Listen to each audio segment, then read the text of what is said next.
தற்போதைய செய்தி. சென்னை தேனாம்பேட்டையில் குடிசை மாற்று வாரிய குடியிருப்பு தடுப்புச் சுவர் விழுந்து பெண் ஒருவர் படுகாயமடைந்திருக்கிறார்.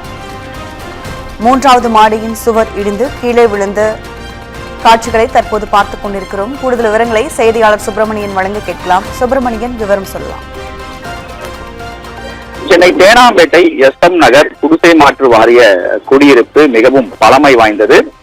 சுமார் 30 ஆண்டுகளுக்கும் மேலாக அந்த குடியிருப்பு செயல்பட்டு வருவதாக கூறப்படுகிறது.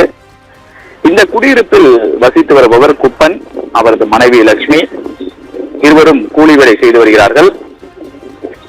நேற்று 3வது தளத்தின் பால்கனி சுவர் கட்டும் பணி என்பது நடந்து வருகிறது. சுவர் கட்டிய பிறகு தடுப்பு வேலிகள் எதுவும் அமைக்காமல் சென்றதாக கூறப்படுகிறது. அங்கு லட்சுமி துணி காயப்படுவதற்காக வந்திருக்கிறார். அப்போது எதிர்பாராத விதமாக தடுப்பு சுவர் இடிந்து அவர் மேலிருந்து கீழே விழுந்தார்.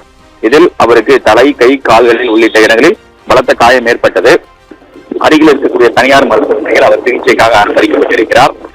இந்த சம்பவம் தொடர்பாக தேனாம்பேட்டை போலீசார் விசாரணை மேற்கொண்டு வருகிறார்கள். முறையாக தடுப்பு சுவர் அந்த கம்பி வேலிகள் அமைக்கப்படாத காரணத்தினால்தான் இந்த விபத்து நிகழ்ந்ததாக பொதுமக்கள் குற்றம் சாட்டியிருக்கிறார்கள். அதிகாரிகள் இதில் தலையிட்டு உரிய நடவடிக்கை எடுக்க வேண்டும், பொதுமக்களுடைய பாதுகாப்பை உறுதி செய்ய வேண்டும் என்ற ஒரு கோரிக்கையை வசிக்கக்கூடிய பொதுமக்கள் முன்வைத்திருக்கிறார்கள். விவரங்களுக்கு நன்றி சுப்பிரமணியன்.